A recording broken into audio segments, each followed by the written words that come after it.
우리 함께 기도하시겠습니다. 시간 오늘 예배를 해서 우리 다 함께 통성으로 기도하겠습니다. 시간 아버지 하나님 앞에 신령과 진정으로 예배드리는 시간 되어질 수 있도록 성령님께서 온전히 주관하시고 하나님 친히 이 자리에 임하시기를 위해서 우리 함께 통성으로 기도하겠습니다. 사랑하는 주님 감사합니다. 이 시간 저희들 이렇게 또 함께 모여 하나님 앞에 예배드리게 하심을 인하여 감사를 드립니다. 이 시간 저희들의 온몸과 정성을 다하여 주님만을 경배하고 찬양하며 주님만을 높이는 시간, 주님만을 예배하는 시간 되어지기를 원하오니 성령님 인도하여 주시옵소서. 우리가 각자의 처소에서 주님 앞에 나아가지만 동일하게 주님 임재하시는 줄 믿습니다. 주님의 영광을 보게 하시고 주님의 크신 은혜를 체험하는 은혜의 시간 되어질 수 있도록 역사하여 주옵소서.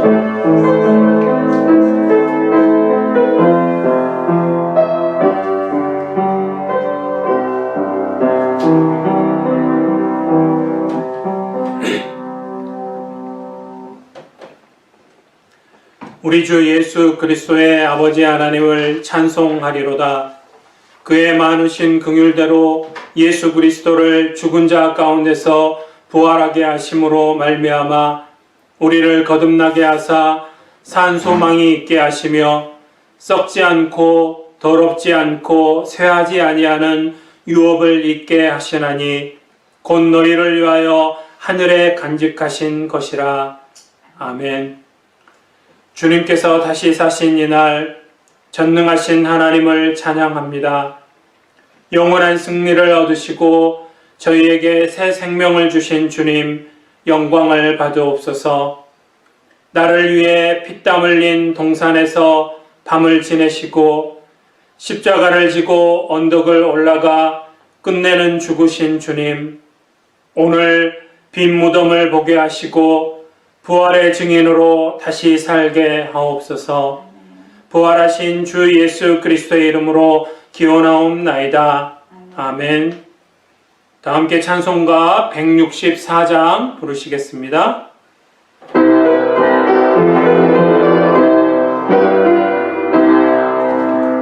예수 부활했으니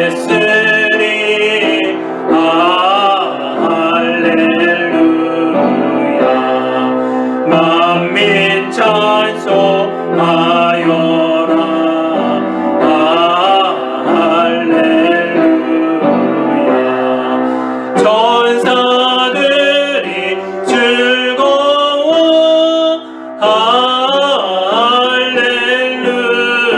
할렐루야. 기쁜 찬송 부르네. 할렐루야.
나는 전능하신 아버지 하나님 천지의 창조주를 믿습니다. 나는 그의 유일하신 아들 우리 주 예수 그리스도를 믿습니다. 그는 성령으로 잉태되어 동정녀 마리아에게서 나시고 본디오 빌라도에게 고난을 받아 십자가에 못 박혀 죽으시고 장사된 지 사흘 만에 죽은 자 가운데서 다시 살아나셨으며 하늘에 오르시어 전능하신 아버지 하나님 우편에 앉아 계시다가 거기로부터 살아있는 자와 죽은 자를 심판하러 오십니다. 나는 성령을 믿으며 거룩한 공교회와 성도의 교제와 죄를 용서받는 것과 몸의 부활과 영생을 믿습니다. 아멘.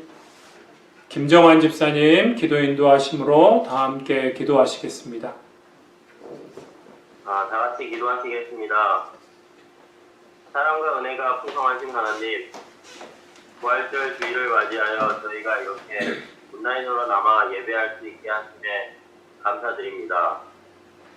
비록 저희가 예전처럼 교회에 모여서 예배드리지는 못하지만 각자의 자리에서 최선으로 예배할 수 있게 해주시옵소서. 이 예배의 시간만큼은 세상을 향해 있던 저희의 마음을 온전히 하나님께 향하게 성령님께서 함께하여 주시옵소서. 하나님, 저희는 연약해서 이 세상을 살아갈 때에 항상 죄를 짓는 존재임을 고백합니다. 특히 이번 한 주간은 저희 죄인들을 위해 십자가 고통을 당하시고 십자가에 못 박혀 죽으신 예수님을 다시 한번 묵상해 보았습니다.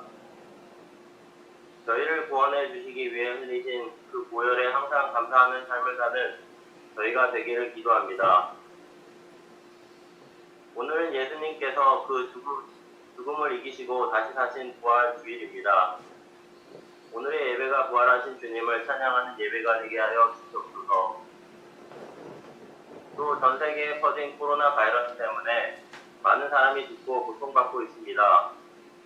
하루속히 바이러스로부터 자유롭게 해주셔서 고통으로 죽어가는 사람들이 살아나고 닫혀있는 성교와 전도의 통로를 열어주셔서 많은 사람들이 부활의 확신과 믿음으로 하나님을 더 많이 믿게 되는 역사가 일어나게 하여 주시옵소서.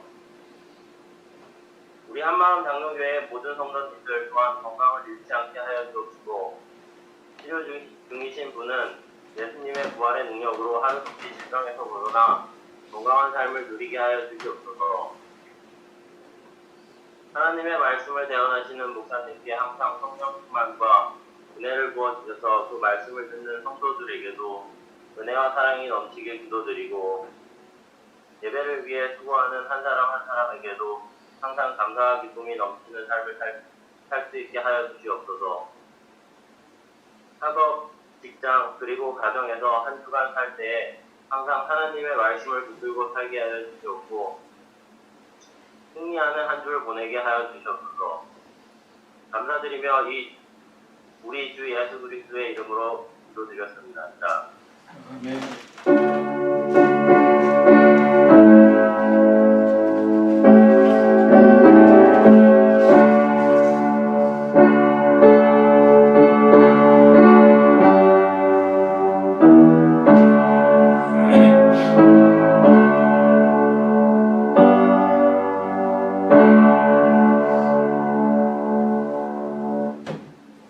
하나님 말씀 보시겠습니다. 오늘 하나님 말씀은 고린도전서 15장 3절에서 8절까지 말씀입니다. 고린도전서 15장 3절에서 8절까지 말씀 함께 봉독하시겠습니다.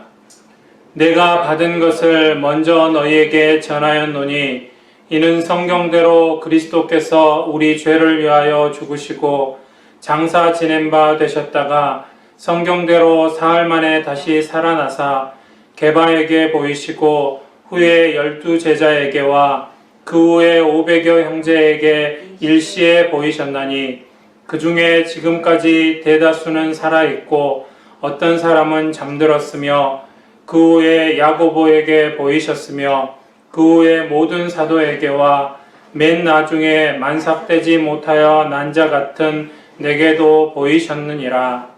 아멘. 오늘은 우리 사랑장 말씀 전하는 거 잠깐 멈추고 오늘 부활주일이어서 부활에 대해서 확실한 사실인 부활이라는 제목으로 하나님 말씀을 나누겠습니다. 오늘 여러분들 읽으셨던 말씀 고린도전서 15장은 부활장이라고 합니다. 예수님이 성경대로 우리의 죄를 위해서 죽으시고 다시 성경대로 사흘 만에 다시 살아나셨고 또 어떻게 하셨는지 그리고 그 부활이 우리에게 어떤 의미가 있는지를 가르쳐 주시는 말씀입니다. 어떤 사람들은 사람이 죽었다가 다시 살아난다라는 것을 과학적으로 그건 불가능한 일이죠. 그렇기 때문에 예수님의 부활은 예수를 따르던 그 추종자들이 만들어낸 조작극이라고 이야기하는 사람들이 있습니다. 믿지 않는 사람들의 대부분 어떻게 죽었던 사람이 다시 살아날 수 있느냐, 그래서 예수님의 부활을 믿지 않고 그것을 받아들이지 않는 것이죠. 그러나 예수님의 부활은 분명코 역사적으로 있었던, 이 땅에 실존하셨던 분이시고 그리고 분명코 십자가에 죽으셨고 다시 살아나셨다라는 걸 우리는 또 분명히 알고 있죠. 그래서 당시에 그 여러 가지 정황들을 보면 이것이 그냥 단순히 그 예수님을 따르던 사람들이 만들어 놓은 조작극이나 그런 것들이 아니고 분명히 역사적으로 일어난 사실이라는 것을 우리에게 증거해 주고 있습니다. 그러니까 부활이 확실한 사실이었다라는 것을 알려주는 그런 증거들을 오늘 몇 가지 살펴보도록 하겠습니다. 먼저는 부활, 말씀드렸듯이 사람이 죽었다가 다시 살아나는 것이죠. 그거는 과학적으로 설명이 불가능한 일입니다. 그러나 분명코 성경은 또 예수님에 대해서 성경은 예수님이 죽은 자 가운데서 다시 살아나셨다고 기록하고 있고 또 당시에 여러 정황들이 그것을 보충해서 우리에게 알려주고 있는 것이죠.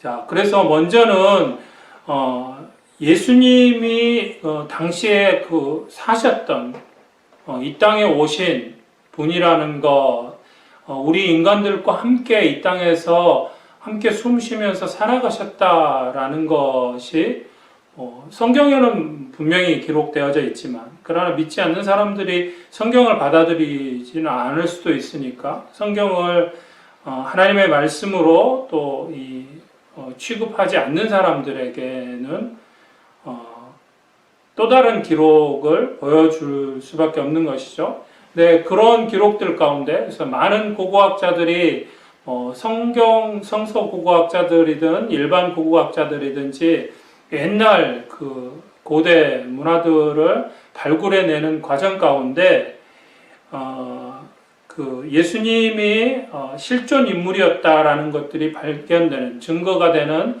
그런 자료들이 많이 드러나지고 있죠. 특별히 그 역사가 타키투스가 쓴 연대기에 보면 연대기 15권 44장 2절에 보면 빌라도 행정관에 의해서 예수라는 사람이 십자가형을 받고 처형됐다라는 기록이 있습니다. 그냥 그 자기 상상으로 또 이 사람이 크리스찬이어서 쓴 것이 아니고 고고학을 연구하면서 많은 사료들을 종합해서 그런 증거들을 가지고 쓴 기록인 것이죠. 그래서 분명코 예수님은 인간의 몸을 입고 이 땅에 오셨고 우리와 함께 사셨고 마지막엔 우리의 죄를 용서하시기 위해서 십자가에 죽으셨다는 사실입니다.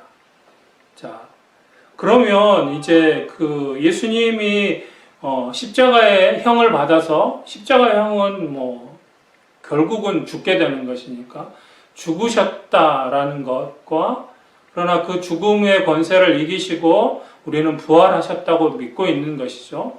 그러니까 그 부활에 대해서 먼저는 예수님의 부활을 부정하는 여러 가지 견해들, 여러 가지 설들이 있습니다.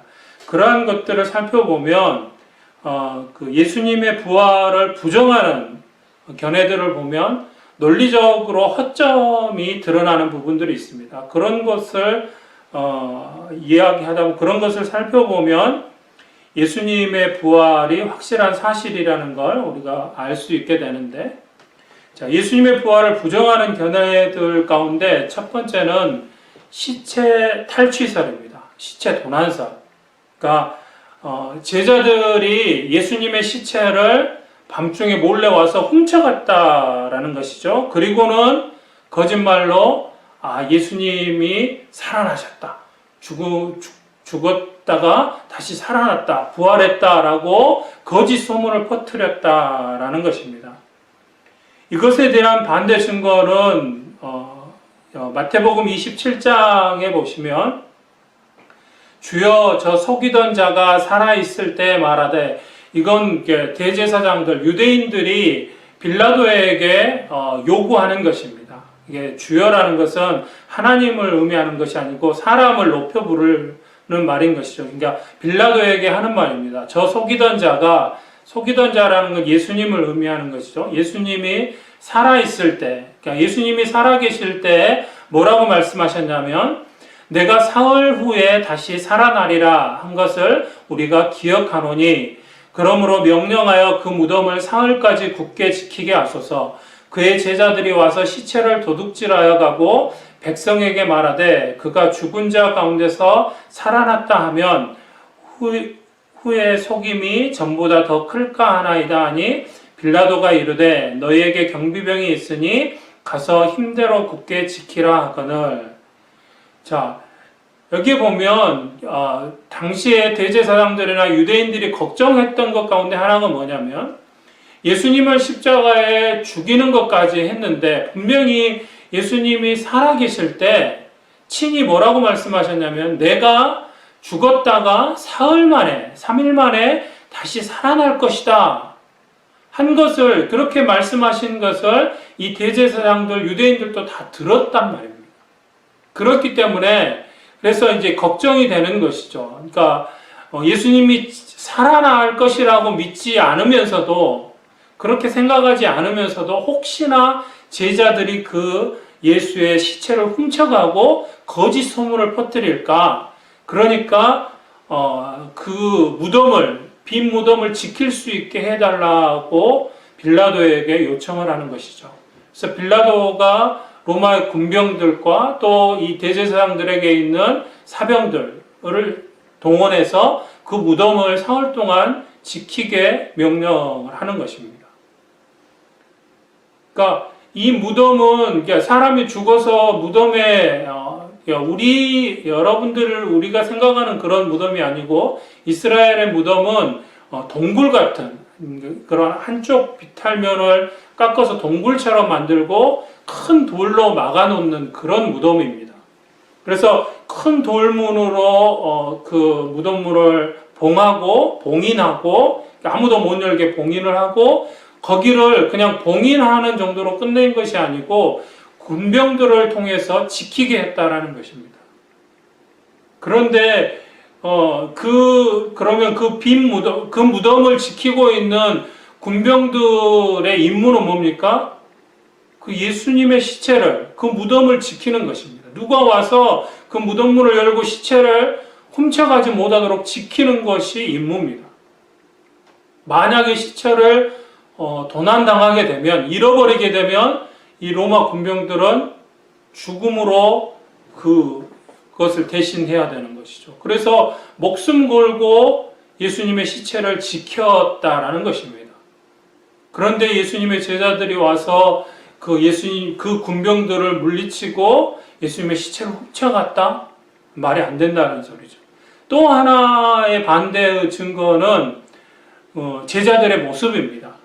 만약에 제자들이 힘도 세고 또 능력이 많아서 이 로마 군병들을 물리치고 그 또 돌문을 굴리고 훔쳐갈 만한 그런 제자들이냐라는 것이죠.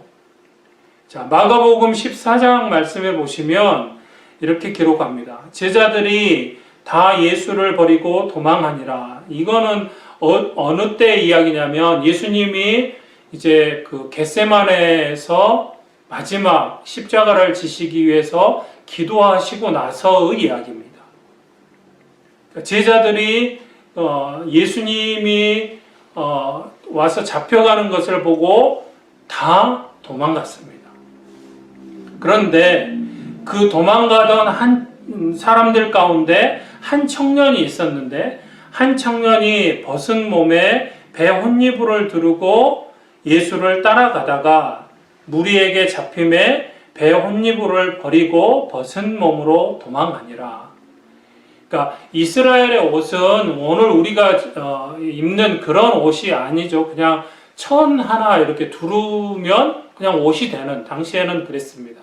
그래서 아마도 이 한 청년이 이제 마가일 것이라고 추측을 합니다. 왜냐하면 다른 복음서에는 이 이야기가 나오지 않습니다. 그러나 마가만은 그때 그 기억이 정말 너무너무 괴로움, 아픔이었기 때문에 그것을 자신의 그 적나라한 연약한 그 모습을 기록하지 않았을까. 그래서 마가라고 추측을 하는데, 어찌됐든 이 청년이 마지막 예수님이 만찬을 하신 곳이 아마도 이 마가 요한의 집이었을 것이라고 추측을 하고, 그래서 그곳에서 만찬을 하시고 이제 예수님께서 기도하러 가신데, 아마도 마가는 잠깐 먼저 잠자리에 들었었던 것 같아요. 그래서 뭐 옷을 다 벗고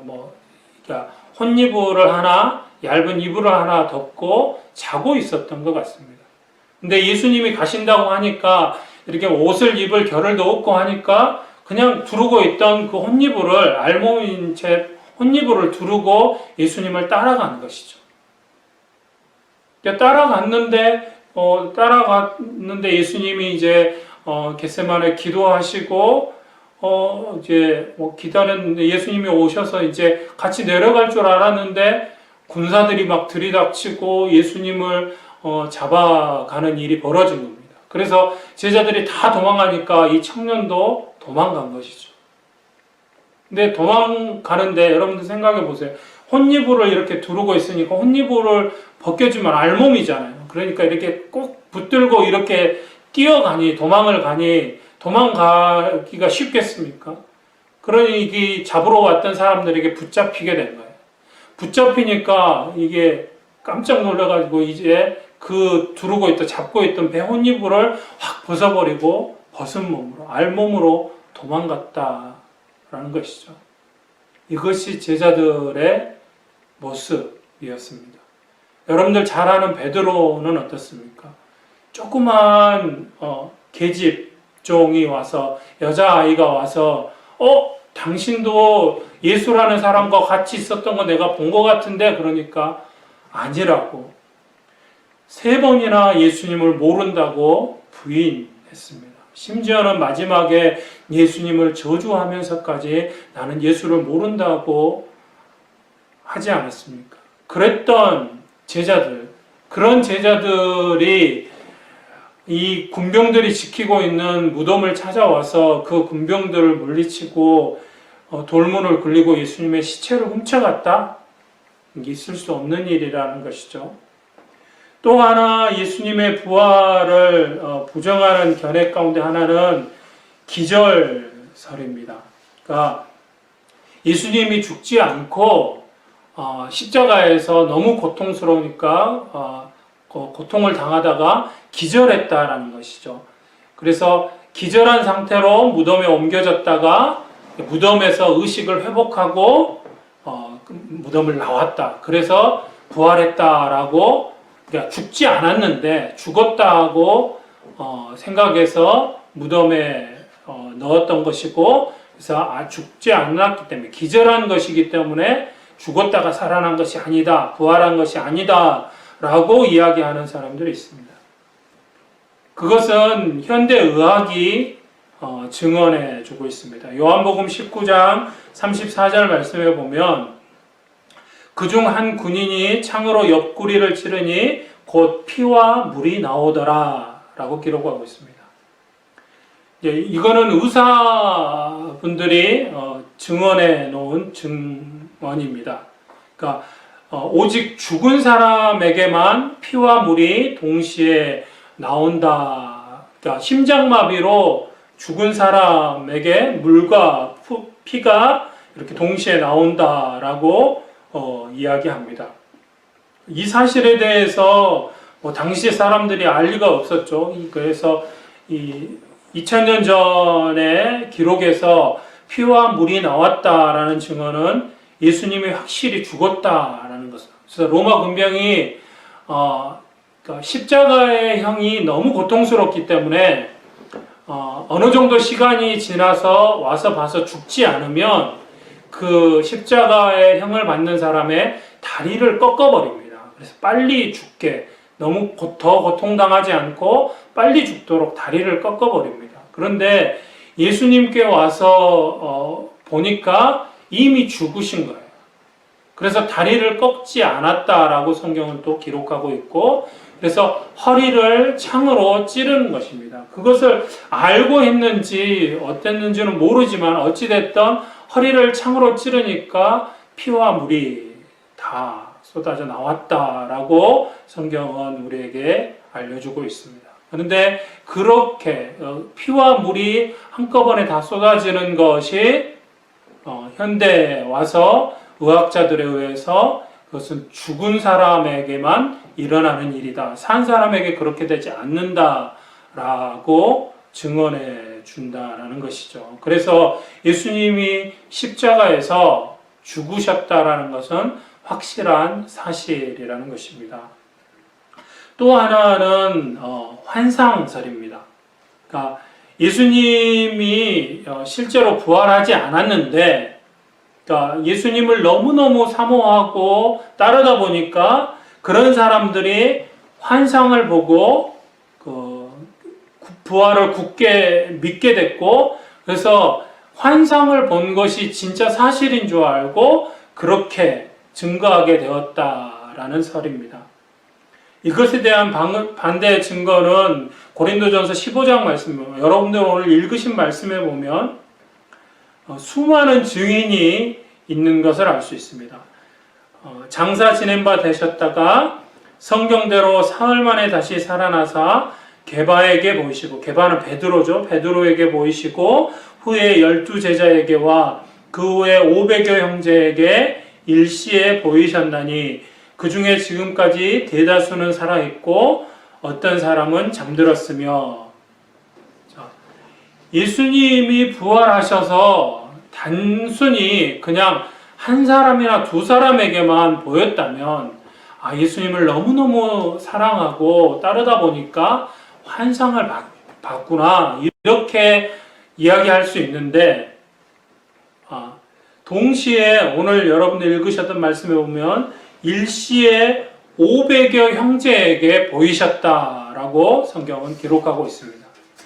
그런데 이것은 성경학자들이나 목사들의 이야기가 아니고 일반 과학자들의 이야기입니다. 500명이나 되는 사람이 동시에 한 가지 환상을 볼 수 있는 것은 불가능한 일이다. 그거는 있을 수 없는 일이라고 이야기를 합니다. 그러니까 같은 시간, 같은 장소에서 500명이나 되는 사람이 같은 환각을 체험하는 것은 전적으로 불가능한 일이다라고 이야기하는 것이죠. 또 하나의 증거는 예수님이 육신을 입으셨다라는 것이죠. 누가복음 24장에 보면 이에 구운 생선 한 토막을 드리니 받으사 그 앞에서 잡수시더라. 그러니까 예수님이 다시 갈릴리 바다로 간 제자들을 찾아가시죠. 그리고 물가에서 고기를 굽고 계시다가 제자들이 나오니까 함께 또 잡은 고기를 구워서 드시는 장면이 나옵니다. 환상이라면 결코 이처럼 음식을 먹을 수 없는 것이죠. 마지막으로 예수님의 부활을 부정하는 견해 하나는 신화설입니다. 그러니까 신화라는 것은 보통 어떤 한 이야기가 100년 이상이 지나서 이제 거기에 상상력이 더해지고 각색이 끼어들어서 그럴 만한 그런 시간적인 여유가 있어서 시간이 많이 지난 후에 생겨나기 시작하는 이야기가 신화입니다. 네, 그래서 예수님의 부활은 예수님이 죽은 지 100년이 지나고 나서 그렇게 해서 생겨나기 시작한 교훈적인 전설에 불과하다, 신화다라고 이야기하는 하나의 설이 있죠. 그런데 그것에 대한 반대 증거는 빠른 성경의 기록 연대입니다.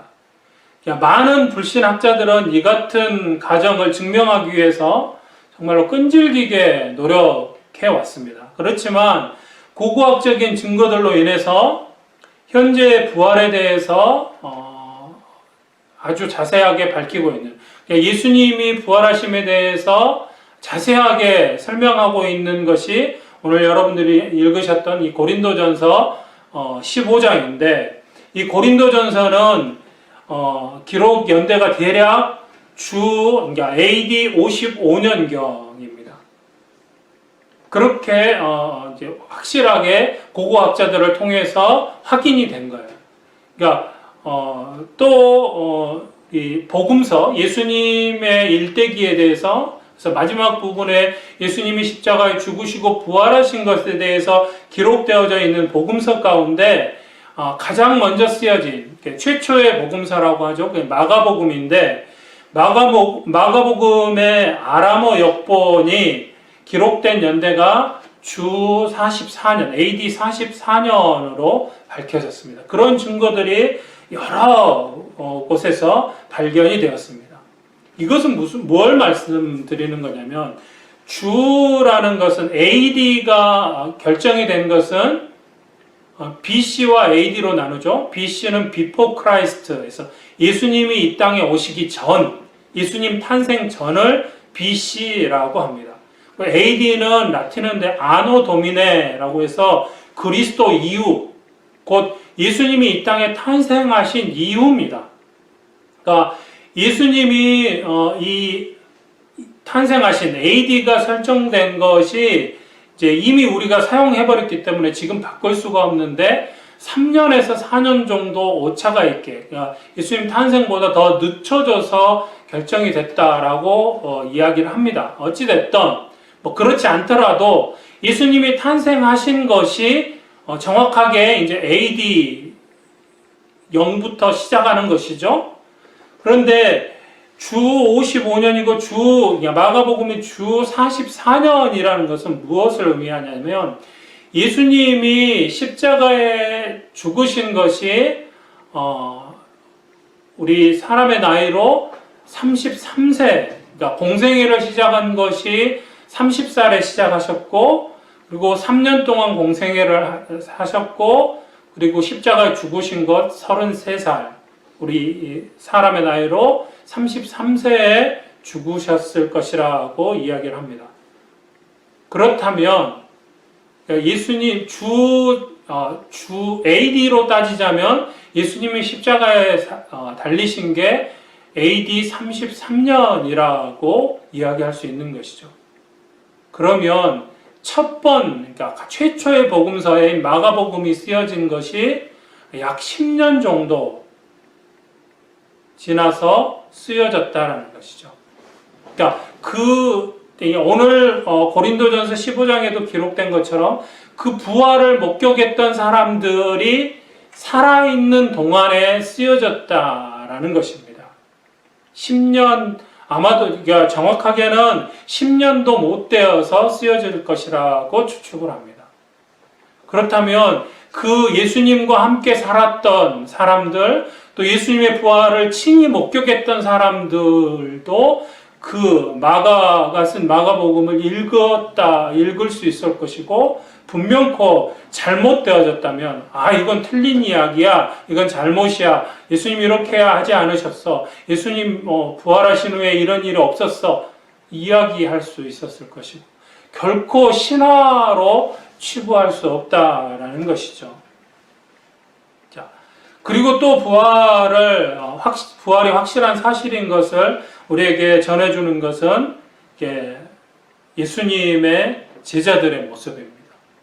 부활을 뒷받침하는 견해들이 있는데, 그것의 첫 번째는 변화된 제자들의 모습입니다. 부활이 아니면 이 제자들의 모습을 설명할 수 없습니다. 그렇잖아요. 여러분, 아까도 말씀드렸듯이 예수님을 저주하면서까지 부인했던 베드로, 나중에 결국 예수님 담대하게 공회 앞에서 예수는 그리스도라고 증거하고 마지막에는 어떻게 됐습니까? 십자가에 거꾸로 죽으면서까지도 예수님을 부인하지 않았습니다. 마가, 또 예수님의 제자들, 스승을 버리고 도망갔던 이 제자들, 나중에 요한 사도, 요한만 빼고 모든 제자들이 순교하게 됩니다. 사자밥이 되기도 하고, 십자가에 달려 죽기도 하고, 톱으로 잘려 죽기도 하고, 끓는 가마에 던져져서 죽기도 하고, 그렇게 죽어가면서도 예수님이 부활하셨다, 이것을 증거하면서 죽어갔다, 이것을 설명할 방법이 없는 것이죠. 또 하나는 변화된 성도들의 모습입니다. 지금도 세계 곳곳에 부활하신 예수님에 대한 그 믿음으로 죄사함의 기쁨과 구원의 확신을 발견하고 살아가고 있는, 삶의 변화를 체험하면서 살아가고 있는 사람들, 저와 여러분들도 마찬가지죠. 이들의 삶을 설명할 방법이 없는 것이죠. 예수 그리스도의 부활에 대한 가장 확실한 증거일 것입니다. 그렇다면 예수님의 부활은 분명코 역사적으로 일어난 사건이고 확실한 사실인데, 이 부활을 아는 우리가 어떻게 살아가야 할 것이냐라는 것입니다. 부활을 믿고 안 믿고는 여러분들 마음입니다. 그러나 요한복음 20장 29절에 예수님께서 도마에게 하신 것처럼 이르시되 너는 나를 본고로 믿느냐, 보지 못하고 믿는 자들은 복되도다 라고 말씀하셨습니다. 우리는 예수 그리스도의 부활을 직접 우리의 눈으로 보지는 못했습니다. 그러나 우리는 그 예수님의 부활을 믿습니다. 우리는 그래서 복받은 인생들인 줄 믿습니다. 부활을 알고 믿는 우리들에게 이제 주님께서 우리에게 하시는 말씀이 있습니다. 그것은 고린도전서 15장 32절에서 34절 말씀에 보면, 죽은 자가 다시 살아나지 못한다면 내일 죽을 터이니 먹고 마시자 하리라. 속지 말라. 악한 동무들은 선한 행실을 더럽히나니 깨어 의를 행하고 죄를 짓지 말라. 하나님을 알지 못하는 자가 있기로 내가 너희를 부끄럽게 하기 위하여 말하노라.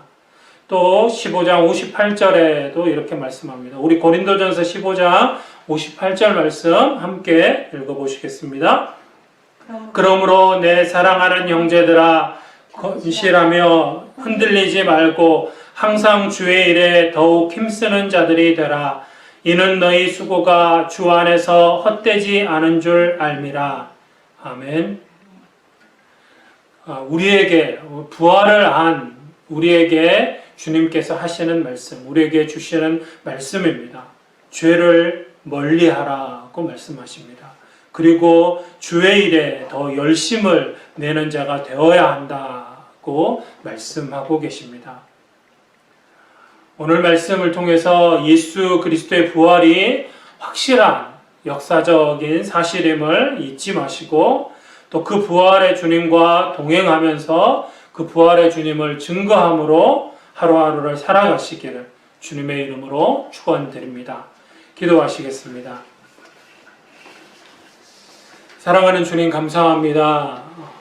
죽음의 권세를 깨뜨리시고 부활하신 귀한 부활 주일에 이렇게 또 함께 하나님 말씀 또 하나님 앞에 예배드릴 수 있도록 은혜 주심에 인하여 감사를 드립니다. 오늘 말씀 기억하고 분명코 예수님 우리를 위해서 이 땅에 오셨고 우리의 죄를 용서하시고 우리의 죄를 용서하시기 위해서 십자가에 죽기까지 우리를 사랑하시고 그러나 죽음의 권세 가운데 잊지 않으시고 그 죽음의 권세를 깨뜨리시고 부활하셨다라는 것은 그것이 확실한 사실임을 잊지 않고 이제 그 부활하신 주님과 하루하루 살아가며 그 부활하신 주님을 우리의 삶 가운데서 증거하는 증인의 삶 살아갈 수 있기를 소원하오니 성령께서 함께하여 주옵소서. 모든 것 주님께 맡겨드리며 사랑 많으신 예수님의 이름으로 기도드립니다. 아멘. 교회 소식 전해드리겠습니다. 오늘 함께 예배드리는 모든 성도님들 주님의 이름으로 축복하고 환영합니다. 사망 권세 깨뜨리시고 다시 사신 주님과 늘 동행하시며 그 주님을 증거하는 증인의 삶 살아가시기를 소원합니다. 우리 김 집사님 기도해 주셨던 것처럼 코로나 바이러스로 인해서 고통당하고 있는 수많은 백성들 속히 고통 가운데서 노인받을 수 있도록 성령께서 역사하시기를 위해서 또 치유의 역사가 일어나기 위해서 지속적으로 기도해 주시고 빨리 이 코로나 사태가 마무리되어져서 또 함께 모여서 기쁨으로 예배드리는 날이 속히 올 수 있도록 계속적으로 기도해 주시기 바랍니다. 우리 박소영 집사님 16일이 생일입니다. 축하해 주시고 또 강 목사님, 강사모님, 수잔, 또 남편, 우리 최은미 집사님 위해서 계속적으로 건강 회복을 위해서 기도해 주시기 바랍니다. 3개월 베풀어 주시는 분들과 라이드 주시는 모든 분들에게 기쁜 감사를 드립니다. 우리 다 함께 자리에서 일어나셔서 찬송가 635장 부르시겠습니다.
축도하겠습니다.